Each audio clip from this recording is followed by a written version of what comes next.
Welcome to The Life of Letters, a podcast where we explore the artistry, history and future of calligraphy, penmanship, handwriting and lettering. I'm your host, Laura Edralin, a calligrapher based in London with a forgotten degree in archaeology and a curiosity for the stories behind the letters and beneath the ink.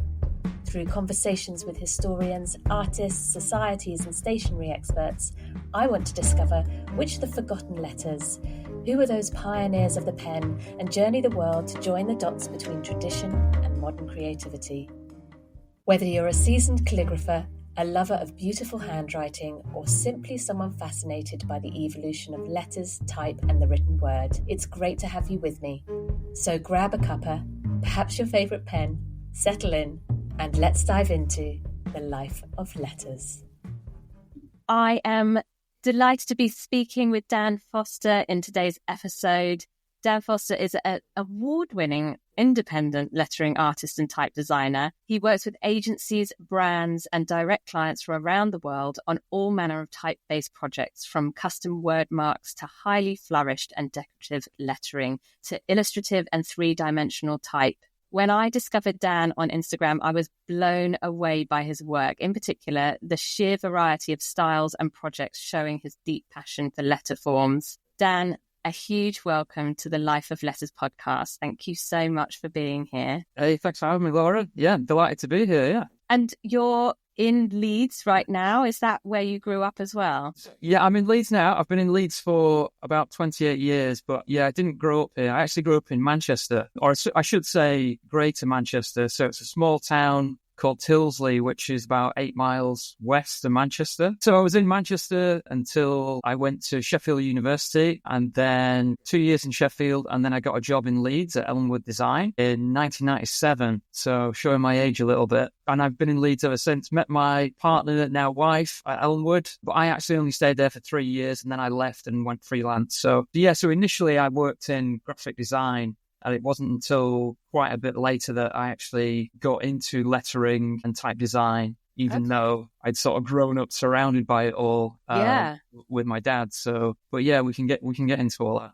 Amazing. So definitely that seed was planted from a very, very early point in your life. So we touched slightly on the sort of childhood growing up with another award-winning lettering artist. So you've sort of walked in his footsteps slightly, but your childhood was spent surrounded by typography and calligraphy, and your dad, so Tony Forster, he kind of led the way for a lot of kind of hand lettering artists. I mean, this is me putting words in your mouth, really, but from what I've gathered, it's 60s, 70s, 80s, and probably even more, right? Yeah. I think it's like a 50-year career that he really kind of pioneered lots of the hand lettering into the world as it is today. But is this how you got into lettering, type designing as a career? Ultimately, yes, but it's not quite as straightforward as you might think. So as I mentioned, I didn't actually get into properly into doing like lettering and type until after he passed away.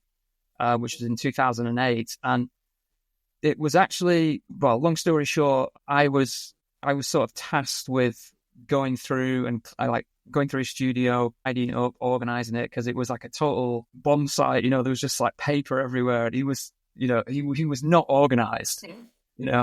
So true creative. Yeah. So, it took a number of years to get it from that state to a point where it was like reasonably well organized and, at least put away in boxes so my mum could do something else with her room. But it was just sort of going through that process and discovering all this work, because I'd seen his lettering work sort of growing up, but it was just like the scale, the amount of work that I found. And, a lot of the work was older than I am. And it was finding that work and seeing that work and just being inspired, really.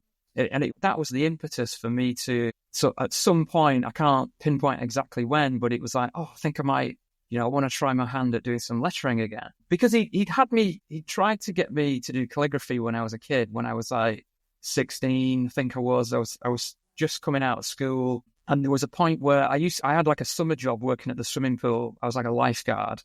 And then one of the girls on reception was getting married, and she wanted, and I can't remember how it came up, but it came about that she'd sort of seen that I was doing calligraphy or something. And so she wanted me to do the place names for the tables and the invites and all this kind of thing in calligraphy.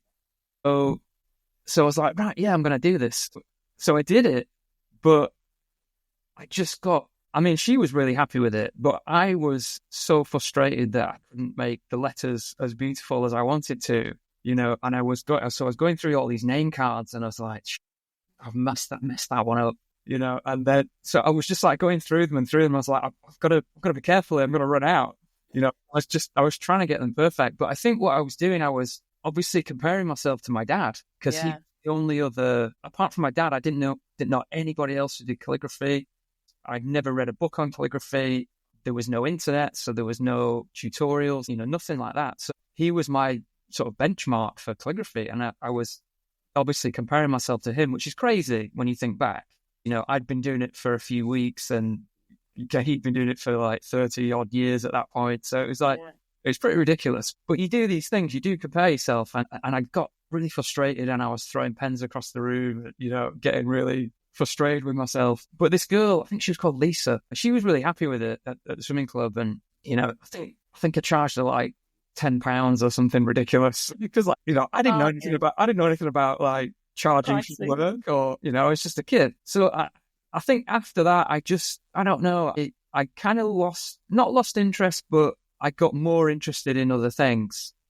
Because my dad, although he was a calligrapher lettering artist, he actually worked in a design agency in Manchester. So there was all aspects of design I was sort of by. And I remember him showing me work of like Herbie Bellin. And then there was also a guy called Fred Woodward, who was the art director at Rolling Stone magazine. And we actually went to Edinburgh to a typographic circle event because Fred Woodward was speaking. And so we went to go and see him. I think I was like maybe like 17, 18. And I remember Fred showing all these slides of, the magazine. And because he wasn't a calligrapher, but he was a typographer. And he won all kinds of awards, and he was just like renowned for using all these different typefaces and being like really expressive with typography. And there was one cover that he showed that just like sticks in my mind. And it was a Jimi Hendrix cover. So what Fred was talking about was, obviously he had to work with the masthead of the magazine, Rolling Stone, every time.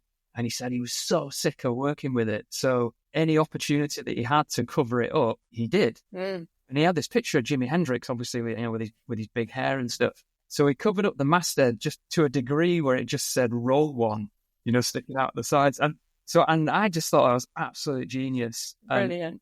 And so he was talking about things like that. He was talking about combining typography with photography, and imagery, and just being really creative and playful with type. And I think that was another big inspiration point for me that led me on to pursuing graphic design, which is what I ultimately did for the first probably about 15 years of my career to start with. So, and it wasn't until later on, like I say, until after my dad passed away, that I got into lettering and doing type and lettering. And then that evolved kind of slowly at first, but I got to a point where I was sharing little bits of work on Instagram, and I was getting a bit of feedback, and people were asking, can I do a project for them? And then slowly over time, one thing led to another. I got to a point where I was like, maybe I can turn this into a full-time thing, which at that point I really wanted to do. It's totally cheesy, but I'd fallen in love with letters, Amazing. And so that's how I got started, really. So yeah, it was kind of to do with, well, of course it was to do with my dad, but it wasn't immediately, it came later on from discovering this large body of work. And I guess that's so common in the sense that, these dots kind of tend to connect, but not in an obvious linear way, right? Sure. It's probably really relatable to so many people, especially you touched on the kind of comparisonitis, that sort of horrible feeling that, you're looking at everybody else's, especially when it's your dad's, and you've seen all the work that has gone in behind it, and now you're surrounded by just an overwhelming amount of pieces that he's created. So it's lovely that you've kind of kept that legacy going. And I know you've got his Instagram going, so people can always kind of visit and look Yeah, through. I really need to pick that back up. It's been a while. Sorry, I'm not sure. That'll give me a kick up the bum to get things going again. You also, am I right in saying you teach lettering as well? A little bit, not full time. I've never done it full time. I sort of dip into, the sort of the courses sometimes. Just like I'll do like a lecture, or I'll set a project, something like that. So I've just never had the time to do it on a full time basis. But I do enjoy it. It's and I think by teaching, you actually learn a lot yourself as well, because it forces you to sort of analyze the process that you go through, like your own process. Yeah. And sort of then you can sort of spot any flaws or maybe different ways of doing things, or even a student will come back and do, challenge what you've done and say, hey, what about doing it like this? And then it's like, oh, actually, that's a really good idea. So yeah, I think it's a brilliant thing. I'd love to do more, but at the moment it's just time. You're too busy. That's a good sign. So what element of kind of creating are you most passionate about? And can you tell us a bit about sort of why that is? Is it sort of the working with brands, projects, the teaching side? What would you say? Yeah, I love all of it, but I suppose the main thing for me is that interests me the most is when I'm doing personal work and I'm trying to, because I'm always trying to create something that I've not really seen before, which I find really hard. It's really hard because you always end up going back to what you know and what you've done before.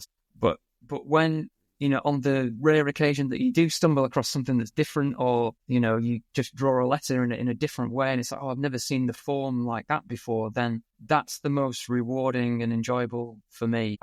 But I find it is really hard because once you've been doing something for a certain amount of time, like I say, you do have your own process and your own way of doing things, and it's really hard to break out of that. But it's something that I'm actively trying to do, mostly in personal work, but occasionally with client work. Sometimes a client will come to me with an interesting take on a certain letter because they're trying to maybe combine two different shapes that wouldn't otherwise go together, or create some kind of other image or numeral or something within a word. So it forces you to try and come up with a different take on something or approach it differently. So those kind of projects can be challenging and interesting. But really, I'd say it doesn't matter who the client is or, what area of the work it is. It's, if it's just something that's different and interesting, then, or interesting to me in terms of trying to find that different thing, Yeah. Have you had a particular brand or project that you've worked on that you've really sort of stuck with you? Yeah, there's been a few. There was one I did a few years ago for a company called Studio Minerva in London, and it was a project for a luxury chocolate brand, which was called Cartography, which is all to do with like mapping. So this company, they travel around the world in these sort of equatorial regions, like, searching for the best ingredients for the chocolate, because, the cocoa beans, that they tend to find the best ones in those areas. So it was about this sort of exploration around this equatorial region above and below the equator. So the result we came up with ended up being this, it was like a serif, well, not typeface, but custom type, but with a few flourishes built into it. And the idea was that the flourish would sort of convey this idea of exploration. Off the G, the tail of the G came down, and then it went up and over the top and sort of round again. Wow. It sort of reflected this idea of traveling below and above the equator, and sort of reflecting this idea of the search. So that was a nice one. It's nice when you can use type and flourishes to help to tell a little bit of a brand story, Yeah. So that was a fun one. Yeah, there was talked about this one before. There was another project for a company called Thought Matter in New York, and they were wanting to create something that conveyed their company values and mission statements. And there was 13 of these statements. And at first they wanted to do postcards and just like give them out to the staff.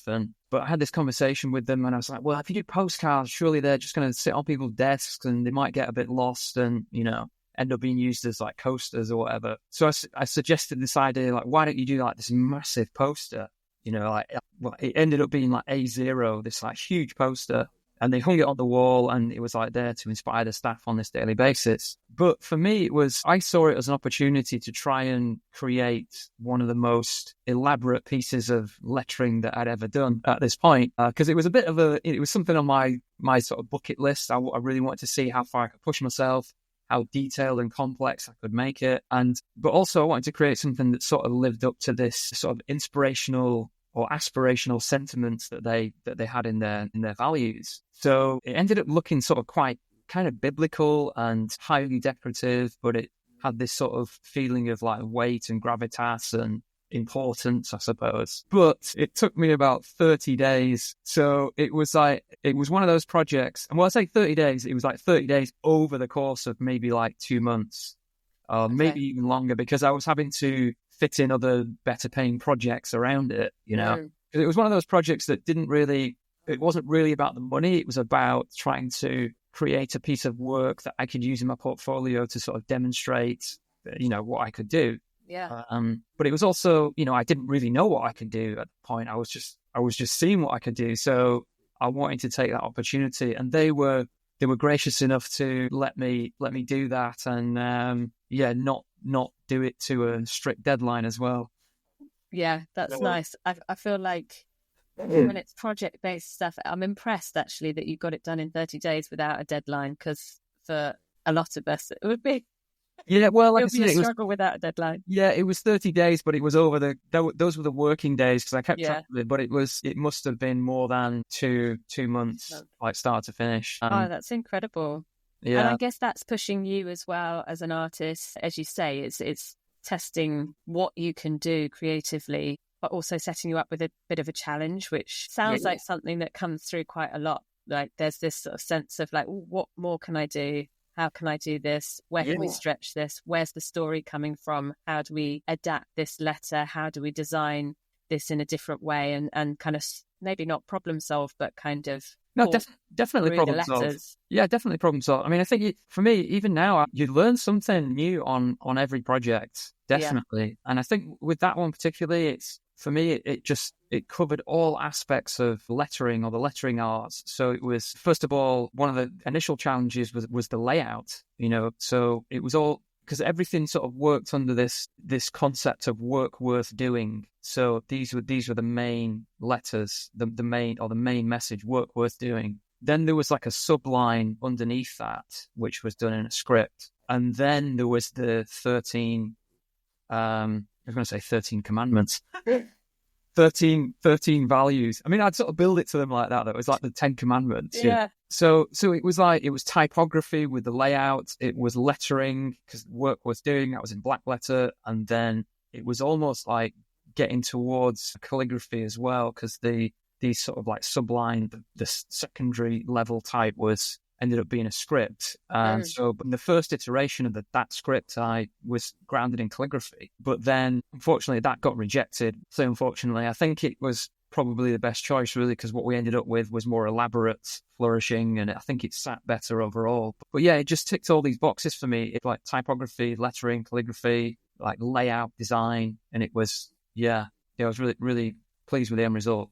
Yeah, it's incredible. I'm always so fascinated by the kind of the processes that any artist goes through, but particularly when you're blending a sense of that there's something that you need to read, right? So you can flourish as much as you want, but if the person can't read what it says, there's a big challenge there. So you're sort of trying to mix this idea of getting something artistic coming through, something that the eye can see that is making you feel good to look at. There's all of these different elements, but then it's got to say something literally on the paper. Yeah, I think that's incredible. And if you can blend several different of lettering, calligraphy, different art forms, and the design all at once, that piece just becomes something quite epic, doesn't it? Especially if you've blown it up to a massive poster size and it goes up on a wall. No way to hide with it, to be honest. Yeah, everyone can see everything. Can you share a little bit about the sort of historical roots, maybe even just in terms of the lettering styles that you have explored yourself to kind of the modern forms that you really enjoy working with? And I know that's not that easy to say, especially as you're kind of pushing the boundaries of what styles are coming through in all your work. But are there certain styles that you really kind of lean on and always go back to?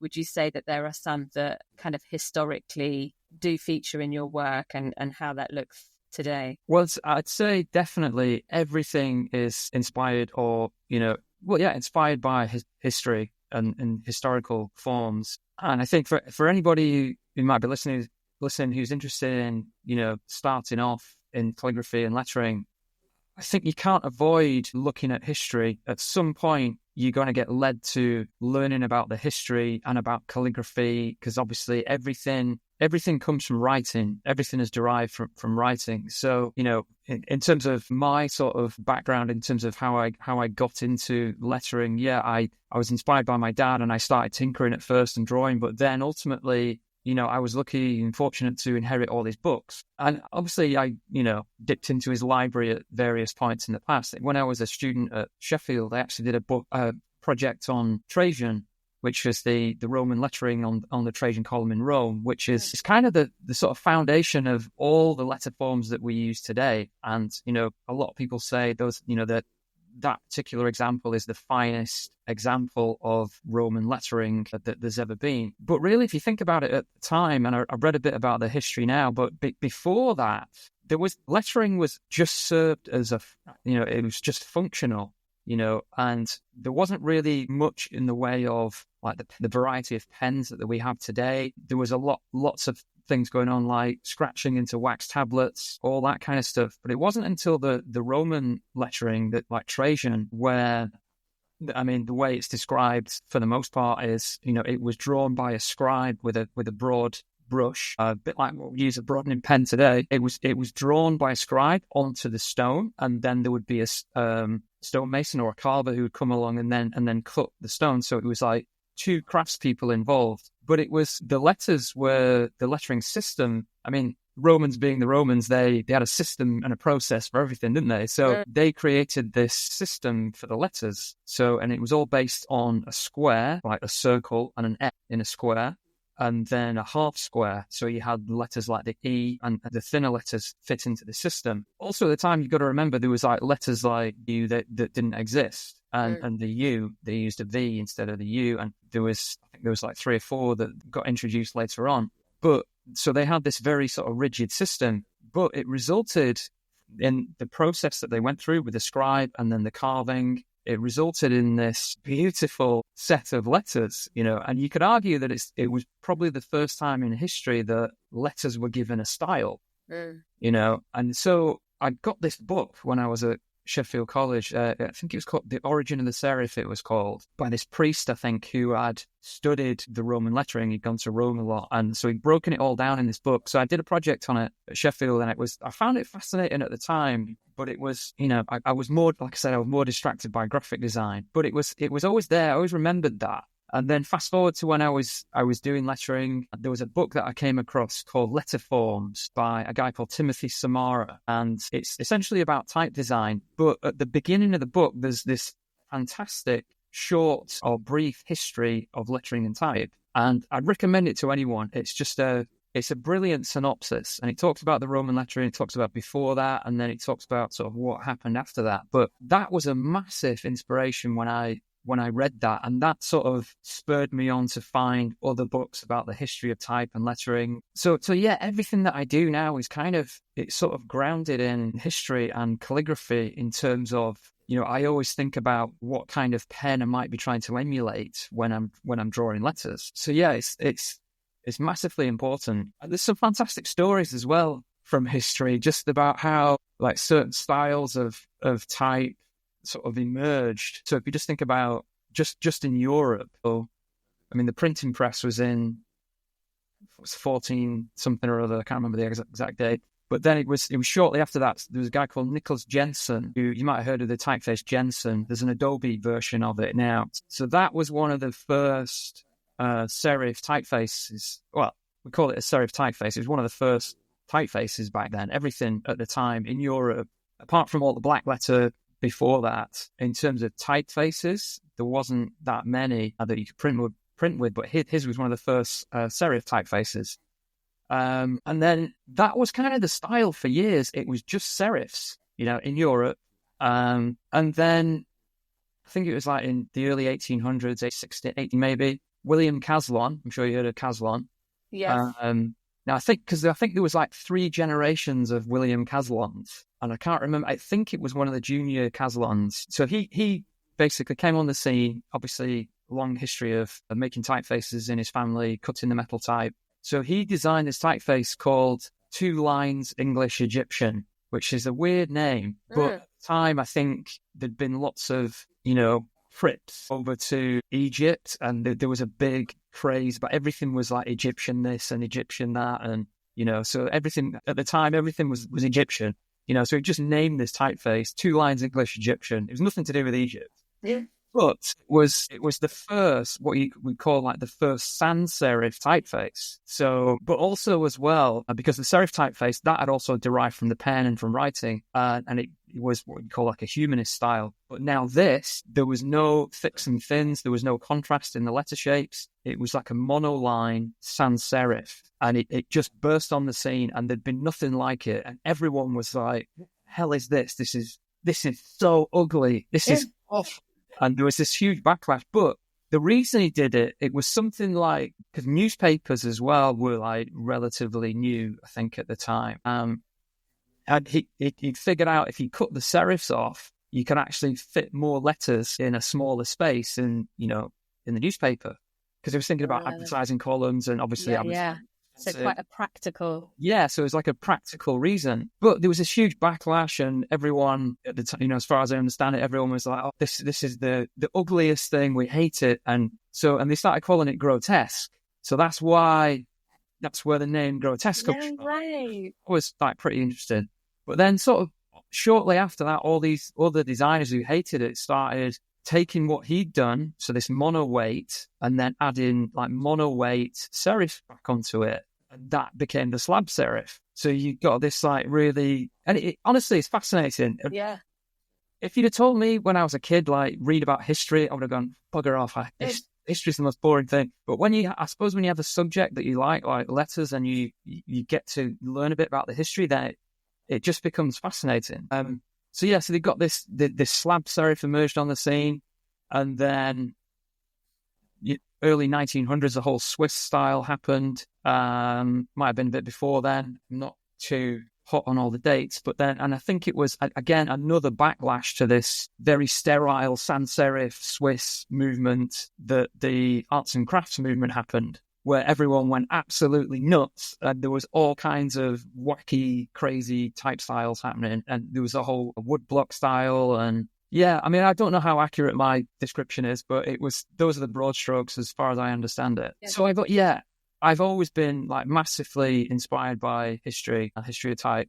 Yeah. Do you kind of flick back through like to get inspiration, or is it kind of just all there buzzing around whilst you're designing projects? Like I'm trying to pitch you've been given a brief, you're sat at your desk. Are you there with pencil, paper? Are you flicking through ideas, or is it just kind of coming out of you because you've done so much of it now? Yeah, a bit of all of that. Yes. It depends on the brief, I suppose. I often get asked to design something that has to have a feeling of heritage and history, but it also has to look contemporary. Yeah. So I'm like, scratching my head on that. So how do you do both? So, but I think there's definitely like ways you can do it. There's like certain cues you can take from some historical shapes, again, derived from the pen. So you might look at more humanist style letter forms and then use that as a basis to build something on top of that is maybe more contemporary. So it might just be to do with things like the proportions. It might just be more modern proportions. Whereas what I was describing earlier with the Roman letters, where you have the square and the half square, that's what you call the classical proportions. It's, just like combining all these things can help you to get to a solution. But it can often be a case in that scenario of just trying different things and seeing where you end up. And, because it's a feeling as well, isn't it? It feels right. So, yeah.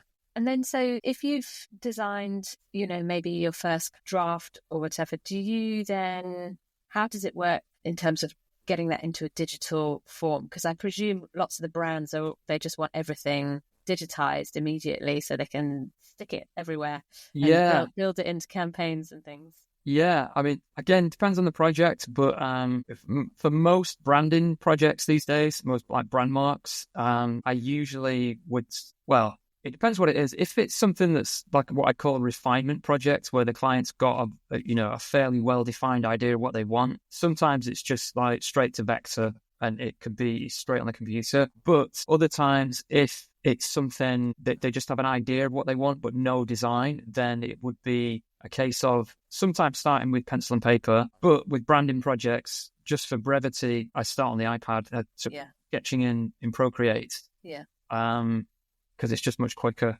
But I do like that process because it feels like you're still using your hand skills and you still got to think about the pen and all that kind of stuff. Even sometimes on projects like that, depending on the style, if I'm struggling with a letter form, like a certain shape or whatever, I'll sometimes get the calligraphy pens out and just actually start drawing the letters, and that'll often lead me back to the right solution. It's like, oh yeah, the weight goes in this place, of course.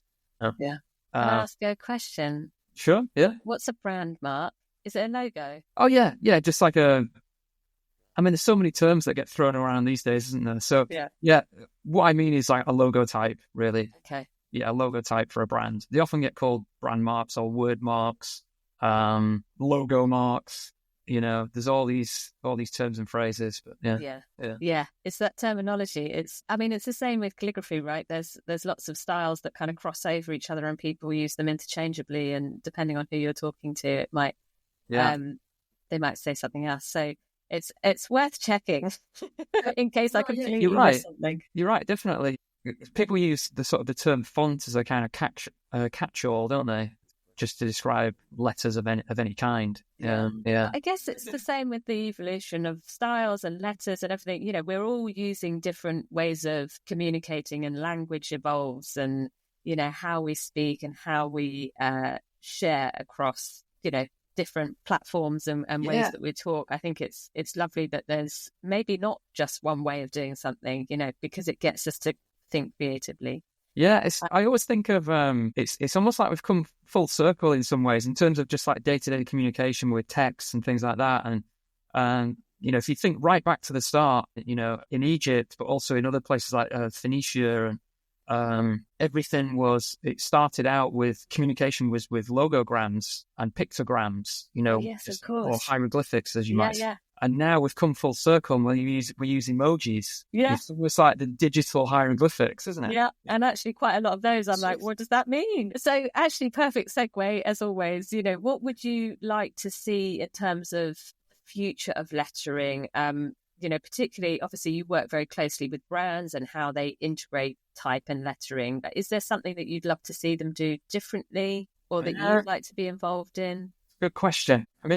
Everything moves in like circles, doesn't it? Like I was just saying. And when my dad was doing his work, and even through 60s and 70s in particular, there was a lot more script work. There's a lot more elaborate scripts, and I think it was just the style of the time. And these days there was that whole sans serif movement, particularly in brand marks. Everybody was going into sans serifs, and now there's a little bit of a not a backlash, but it's moving on from that. Brands like, was it Burberry, who had gone to the sans serif, but now they're going back to something a bit more, something with a bit more personality, can we say? So yeah, in terms of, who knows where, because everything's led by trends and styles, or whether people like to believe that or not, it kind of really is, I suppose. In terms of what I'd like to happen, I love working on scripts. I'd love to see a brand do something really elaborate with a script, just to, a big brand, just to really,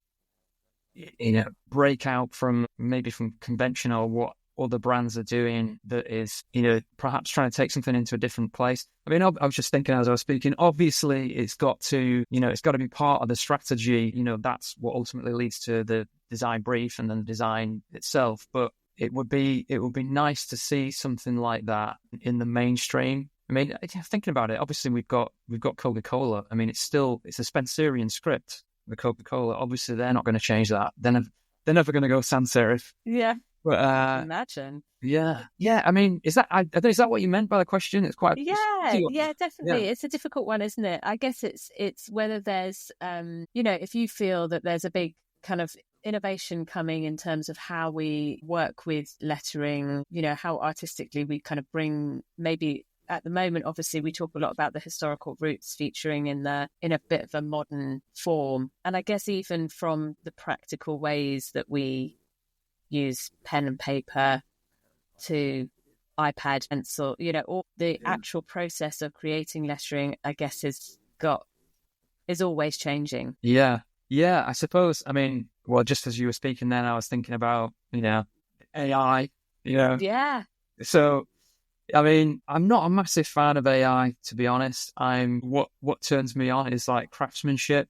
That's what does it for me. When you see a person create something with their hands and they maybe show you the process of how they've created whatever it might be, whether it's calligraphy or a big mural or sculpture of some kind, you see somebody making it by hand, that really impresses me. And then ultimately my next question is about the person behind the work, and what drove them to actually create that and make that in the way that they did, and what are their motivations and all these kind of things. Whereas if somebody shows me a piece of AI, it's like I don't get that feeling. I just feel like, well, of course it's slick, of course it looks real. It's a computer that's been able to draw on thousands and if not millions of resources and just put all that together and spit something out. And I don't know, it leaves me feeling a bit cold, to be honest. Yeah. But we can't ignore it. I suppose it's this AI bus is like out of the gates, and it's like it's going faster and faster. So it'll be interesting to see what happens. But, I think ultimately, for me anyway, I'm always going to be more inspired by human intelligence. Yeah. Human work. And I guess in terms of like what the consumer is looking at. So like you're coming from that and you probably do this day in, day out when you're looking at any lettering design all the time. You can probably understand the sheer amount of work that's kind of gone in behind it. I know you've got loads on your Instagram from PG Tips and Pizza Express and all these examples which are amazing, but we don't necessarily see everything that's gone in behind it, all those conversations, all that kind of evolution of the design and how you've got it to where it is. Yeah. Would you say that there's something that as consumers we should be looking out for, maybe things that we can notice in the way that brands use letters and kind of the stories that they're trying to say? Do you think there's a weight that can be gained for us? I know there's so much of it, right? It's even on Instagram, you're just scrolling. But, would you encourage people to kind of just think a little bit more around when they do come across those hand-lettered things, just see if you can pick stories out or see why they've done it? It's an interesting question from the consumer's point of view, I suppose, because just thinking about like branding and a brand is really what the consumer says it is ultimately. I mean, so obviously the design team or the marketing team behind the brand can sort of say it's one thing, but it's ultimately longer term how the consumer reacts to it. So it's kind of hard to say what the consumer should be looking out for. It's almost like we shouldn't really be telling them in a way because they like what they like. Well, yeah, that's a really good question. I like what you said there, because really it shouldn't be saying anything other than it's sort of a reflection back of what they've said, because I presume brands will do a huge amount of audience research and understanding who their customers are, and those people who are going to connect with that brand maybe already know what they want from the brand. So the brand is kind of echoing back at them, and if that doesn't hit right, then the consumer isn't going to pick out that. Well, yeah, and we see connection. this all the time. We see this all the time, don't we? I mean, there's the whole Jaguar thing recently. I mean, I don't know whether it was their plan, but it was. It certainly got a hell of a lot of attention, didn't it, in the press? What happened? Tell me. Oh yeah, you've not seen just Google Jaguar rebrand. Yeah, I mean it was everywhere. I mean it's a radical change, really, really, really different. So to be honest, I got to the point where I was actually sick of it. I was sick of look at turning on the social media and like everywhere you look, it's like Jaguar, and it's man. But yeah, I mean that's a perfect example of the brand that would have loyal followers, and then whether those loyal followers like the new brand or whether they hate it, it is undoubtedly a massive change. And a lot of people don't like change, especially if it's a brand that they identify with and they, because it's a lifestyle thing, isn't it? It's like, well, you wear certain clothes because not only the way they look, but, maybe because that brand it identifies with, something to do with your outlook on life, or I don't know, it could be anything. But you have your reasons for being associated or identified with particular brands. If you are, some people don't. Some people try and avoid brands. Yeah, it's true. It's true. A reason. So yeah.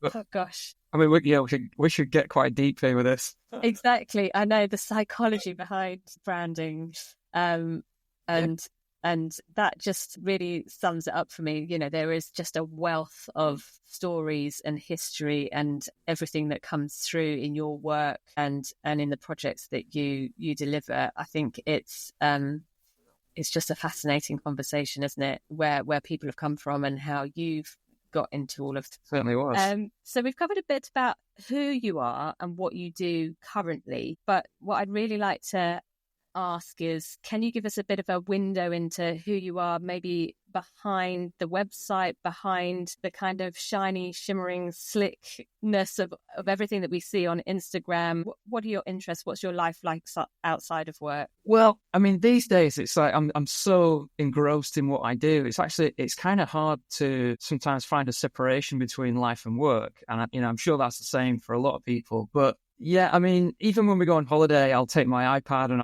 you see typography and letters everywhere you go. So there's always like inspirations, those things that like set off a spark, and you might think, I've got an idea of something I want to try. But, I try not to go too crazy with that, obviously, when I'm on holiday. But yeah, like travel is something that I love. And myself and my wife, we've been fortunate to travel quite a lot. We like to explore. We do a lot of hiking, walks, even like now in the UK when we're not away. We've got access to the city. It's 15 minutes away on the train. But then if you go in the other direction, you're in the Yorkshire Dales and you've got all this open countryside. And it's a really nice mix of the sort of urban centre, but then being able to escape that and get fresh air and, all that kind of stuff. So it's a bit more interesting when I was younger. I actually grew up as a competitive swimmer. So I spent all my childhood, well, from the age of like 9 or 10, right through until I was like 21, I was competing. Well, it came to a point where I kind of realised that, I'm never going to go to the Olympics or anything like that. But also I was getting more interested in what I was doing at college, university. For me, it's kind of about being out in nature and sort of being away from all things that are digital that we're just surrounded by all the time now. Being outdoors, being out in nature is like a big sort of escape for me. Big thing that I enjoy doing. Yeah, lovely. And big water themes, right? Yeah, definitely water, yeah. Thank you so much for just talking to me today and answering all my questions. And I'm going to be looking out now for Dan Forster's lettering on everything, picking up all the brands that you've done. If anybody's interested in finding out more about you, they can visit you at danforster.com or connect with you on Instagram. I think you're Dan Forster everywhere. Yeah, it's at Dan Forster everywhere. I'm more of a visual person, so it's mostly Instagram and LinkedIn or on my website. But all the links will be in today's episode show notes as well. So, thank you for joining me and being a part of the Life of Letters. It's been great talking to you. Yeah, thanks so much, Laura. Yeah, really nice to chat to you and meet you. And I can't wait to see who else you get on. And yeah, look forward to listening to all the episodes, apart from mine. That's it for this episode of The Life of Letters. Thank you so much for listening and joining me on this exploration of the written word. Please subscribe, leave a review, or share it with a fellow lettering enthusiast. And for all the details to connect with us on Instagram or drop us an email, check out the show notes. A huge thank you to my producer Heidi Cullop for ensuring this podcast reached your ears. And finally, to all the guests featured in this series. Go check them out.